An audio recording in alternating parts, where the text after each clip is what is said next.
Subject this evening, the development of spiritual consciousness. The development of spiritual consciousness. We might ask the question, why should we bother to try to develop spiritual consciousness? Why try at all? Well, that is a good question. Sometimes, or perhaps sometime during our lives, we seem to go along pretty well, and we wonder if we should try to really develop a higher state of consciousness. But that seemingly good time will not last, because until we go back to spiritual consciousness from which we have come, we will never be satisfied. And so there are two very good reasons why we should make the effort to develop spiritual consciousness. The first is that we may free the soul from the bondage of desire. That's very important. We should aim for this spiritual consciousness, that we may free the soul from the bondage of desire. It is desire that keeps us attached to this wheel of births and deaths, to this outward consciousness which changes and passes away.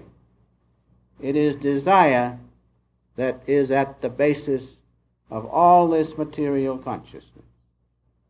Because desire is born of bodily attachment.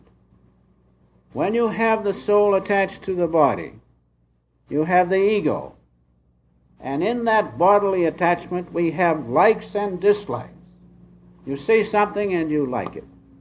Right then is born a desire, a material desire. That cause is put into operation and the effect will be there. And then something else comes along. There's no end to it. It is desire that causes the bondage. Remember that. And so this first reason why we should seek spiritual consciousness is to free the soul. We are the soul. The ego is the soul. This which seems so real to us is the soul, but the soul is attached to the body. Therefore, bodily consciousness is the seed of desire. The bondage of desire, remember, comes from bodily consciousness. And to free the soul from that is the first and greatest reason that we should try to attain spiritual consciousness, that the soul may be free to go back home to God. And then the second and perhaps as great a reason that we should cultivate spiritual consciousness is that we may prepare for a better life hereafter. We may prepare for a better life hereafter. Because remember, when you get through with this life and start on the next one, you're not going to pick up some pot of gold in. You're going to stay right where you are. And if you're filled with desires, that bondage of desire is going to bring you right back that those desires may be fulfilled. And so we must prepare ourselves right now by getting rid of those desires, that we may enter the next life in a better condition, because we're going to enter it just as we are now. That perhaps is the greater reason why we should cultivate spiritual consciousness. Remember, in spiritual consciousness, there's absolutely no bondage of desire. Desire, remember, is born of outward consciousness, bodily consciousness, not of spiritual consciousness. And so the moral is, let's get into that spiritual consciousness as much as possible. Remember, when you're in spiritual consciousness right now, for instance, if you're paying attention to the presence of God here, there's not a desire there. You look within. Nothing. There's no desire, remember, in spiritual consciousness. So, the sooner we get into that, the more we cultivate that, the better. Now, throughout the mankind, throughout the ages, mankind has given more attention to material things. There's no question about that. And that's why we're in the delusion that we are in. And so now it behooves us to give more attention to spiritual things because they are lasting. And it is that bondage of desire which we must get rid of. As Lord Krishna says, get out of my Maya. Get out of it. He means get out of the bondage of desire. You remember I told you about the time I was looking at the Master's Cadillac, see, and I was looking at it. I said, looks pretty good. He says, don't get any desires. Don't get any desires now. Otherwise you'll have to fulfill them. And so I says, I'm satisfied with my own car. I don't want to come back to get a Cadillac. I'll tell you that. I'll take my own car now. He says, that's good. He said, I have it because I have to have it. I'm the head of the organization. That he really meant it too. So right then he checked that which might have been a desire of bondage. See? Now, going on just a bit, the body-bound ego. Remember, the body-bound ego, which is the soul. That body-bound ego gives rise to desire, to material desire. You know, you cannot have material desires in spiritual consciousness. Realize that. So the way to overcome it is to get out of it. And remember, bodily consciousness is the seat of desire because that's ego. And the ego is the culprit that wants this and that and this and that, no end to it. So remember that desire is born of body consciousness. Now, within us goes on a psychological battle which you will notice if you look within. You will feel the tendencies coming up, all sorts of mental tendencies, creating these desires within you. You go down the street and you walk by the bakery. You're minding your business, you walk by and you see a big chocolate pie, boy. That mental impulse says, you need that. But if you look a little deeper within, there'll be another one will come up there, known as the discriminative impulse, which will say, do you need that? Do you really need that? Aren't you big enough now, and so forth? And really, do you want to be bound by desire? And you say no. You walk right by. So this psychological battle goes on all the time, not just with pies, but with everything.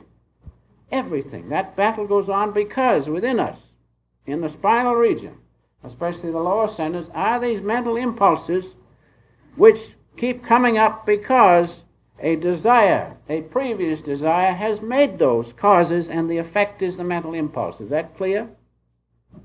You see, it's cause and effect. The desire starts the cause, and the impulse suggesting to your conscious mind is the result, the law of karma. And so that's why it is called the bondage of desire. If you don't have that desire, there will be no mental impulses coming up to suggest to you these various things. We'll come to that just in a bit.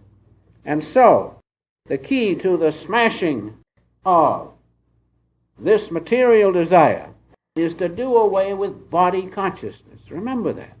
I don't mean to go down the street in a daze. That isn't it, no. But do away with the attachment to body consciousness. That's the point. You can't go down the street dreaming, you'll get killed, especially out here on the highway.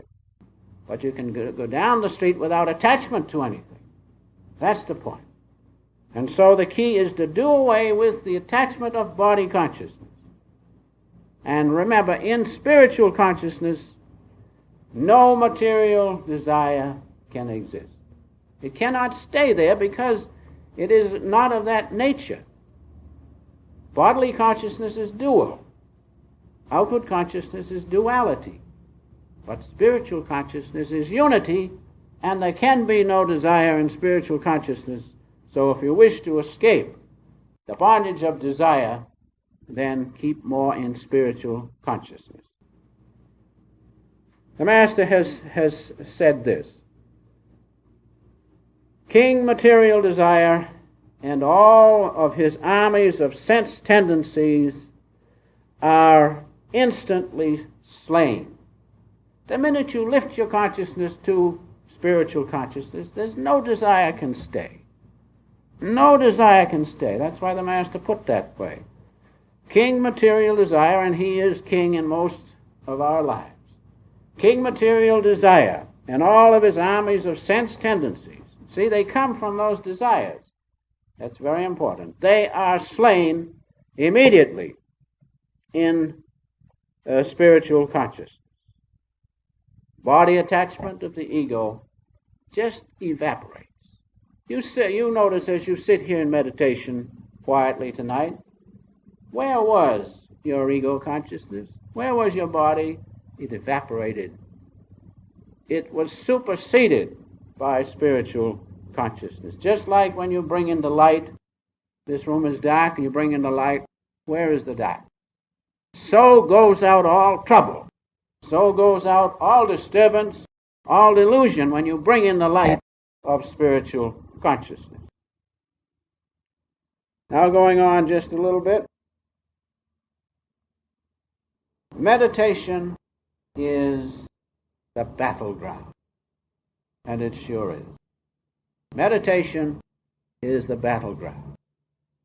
In the beginning, the ego plus its impulses of the different senses, the breath within the body, the movement of the internal organs, the senses, like when you sit in the seat, the ego is very strong. It is very powerful. That's why it's such a hard battle in the beginning to get away from bodily consciousness. But if you persevere, you will feel the spiritual consciousness emanating from the silence within. Now that's true, but this meditation surely is a battleground. The ego is so strong in the beginning, and the impulses, sense impulses are so strong that you hear the breath, rubbing of the internal organs, you hear all the bodily sounds, and they shut out the more spiritual astral sounds of the discrimination in the centers of the spine. Those centers of discrimination have different sounds, like the bee sound, water sound, sound of the stringed instrument. But they are shut off. Why?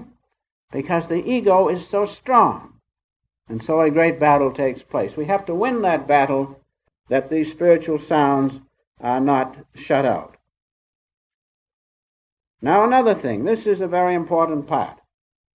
Any material vibration set forth by the ego in meditation awakens the material desire to revive the body consciousness. Now that's something you should write down. That's a very important thing. Any material vibration set forth by the ego in meditation, any material vibration, and that includes the vibration of memory thoughts, because they come from desires fulfilled perhaps long ago. And so any material vibration set forth from the ego in meditation aids in awakening the material desire to revive body consciousness. That's the point. That's what we're trying to get rid of, body consciousness. But any vibration the ego sends out awakens the desire to bring that back, to get back in power, so to speak. And so that's the second thing we must fight in this battleground of meditation. And then the third is, we must fight the battle of meditation because ego puts up an awful stiff fight in the beginning. There is no question. Why? Because for incarnations, we've been attached to the body. Incarnations, we've thought this is the thing, this is it. But now we're awakening, trying to awaken the spiritual side of us. And so we have to win that fight somehow.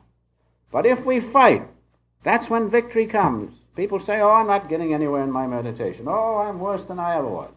But they are not, if they are trying, if they are fighting. And from that fight, so to speak, will emanate, will come out from the silence within, that spiritual consciousness, that light of God and His great love. But the battle will be stiff. Nothing was ever won easily. You all know that. Sometimes the greater the fight, the better the result.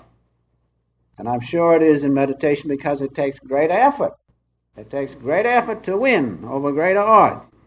And we have to win this battle of meditation. Now another point is this. I have to see how much time I got here. The effort to develop spiritual consciousness is logical. In the beginning we said, should we give the effort? It is logical because, remember, up to this point, it has taken 8 million lives to reach the human stage. 8 million lifetimes in different forms. Imagine it, 8 million lifetimes to reach the human stage that we are in now. So we should make the most of it. We should not waste time, as the Master once said. He said, this is the only vehicle you will have to reach God. And so we must use it. When we've spent so much time getting here, 8 million, imagine it, 8 million lifetimes in various forms. Now we should make the most of it. But we are made in the image of God, and we have the ability and the power to awaken spiritual consciousness within, and the logical thing is to do it where we have such a vehicle and has taken such a time to reach this point. This, remember, is the only instrument that we will have, and if we think we're going to get it after death, it won't be there. We've got to do it right now. And so the cleverest man is the one who seeks God rather than material things. Remember that. The cleverest man is the one who seeks God in preference to material things. Now, the effort is logical because through meditation, when the attachment for material things is lost, remember that. We have to be in matter. We have to follow material things. It's the attachment for material things. It is that that creates the desire. Remember that. It's the attachment that creates the desire. The desire cannot come, of course, except in body consciousness, but it is the attachment to things that creates the desire. Now, when through meditation that body consciousness is resolved, so to speak, then the soul is free. Then the soul is free. Then spiritual consciousness is right with us. We can enjoy everything without attachment. That's the point. The Master always said, enjoy everything without attachment, even eating. I used to think we're going to take this business up now, we've got to do away with all the nice feeds and so forth. No. You enjoy them more because you take God with you. But you're not attached. In other words, you live, I guess, you eat rather to live, rather than live just to eat. And so, we should remember that it is the attachment. The attachment is trouble. If we are bound to anything, no matter how good it is, still it will keep us from realizing the Spirit within. If you are bound to your children, no matter how wonderful they are, it is a detriment. It'll hold you back from realizing your birthright oneness with God. But if you realize those children are God's, and they are given to you to, are God's children, and they are given to you to take care of and to train and to lead back to God, then there's no attachment. So we have to learn to do that.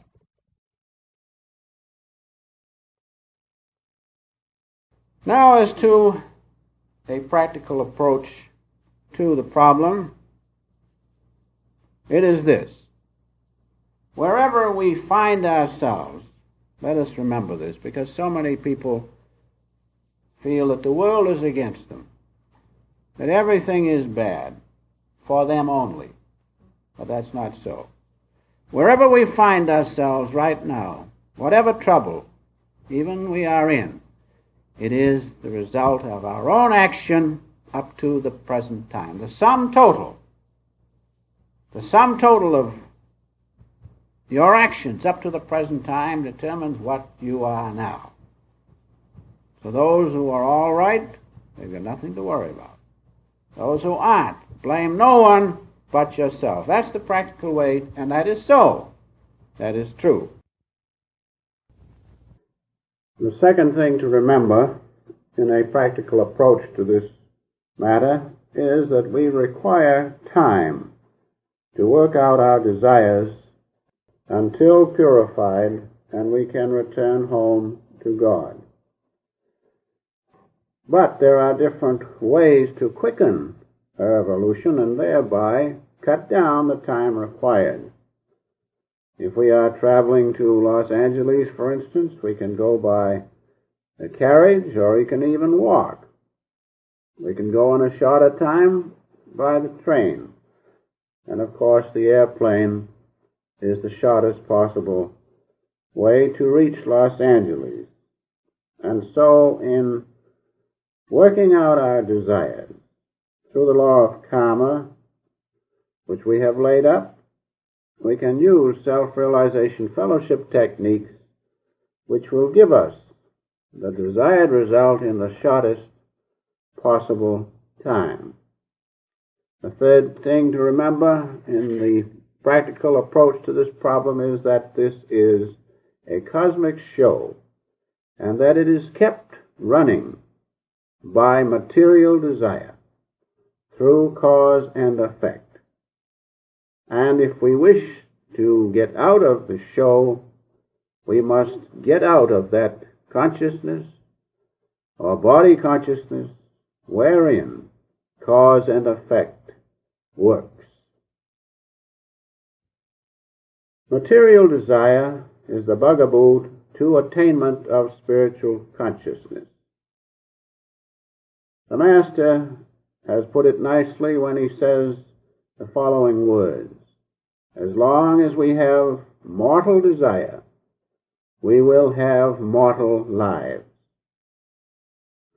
If you die with desires, by cause and effect, or the law of karma, you will have to reincarnate to satisfy those desires.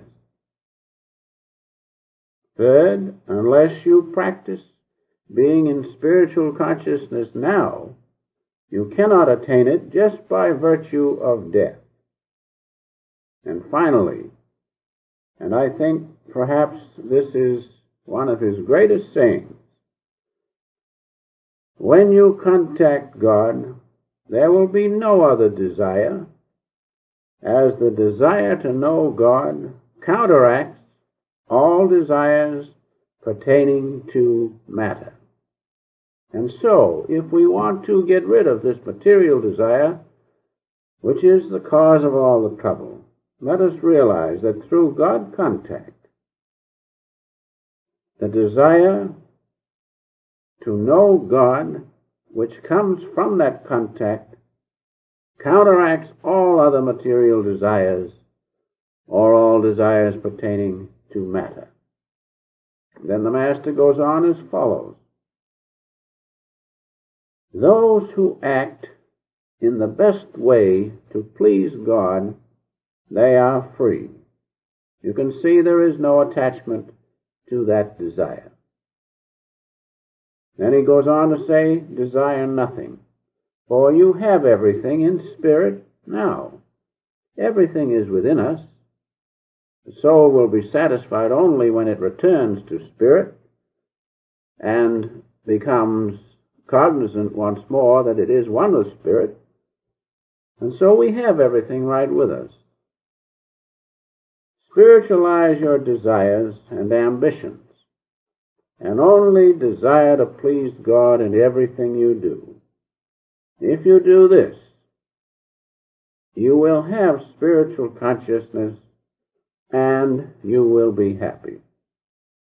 And so in closing, regarding this subject of spiritual consciousness, the attainment of it, we should realize that the effort we give now is what counts.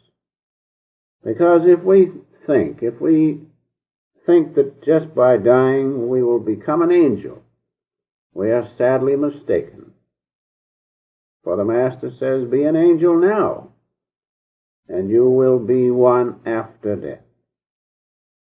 By perseverance, following the techniques given by Him, someday we will wake up in God, in spiritual consciousness, and then we will see and realize that we are not a fleshly being, but that we really are life eternal.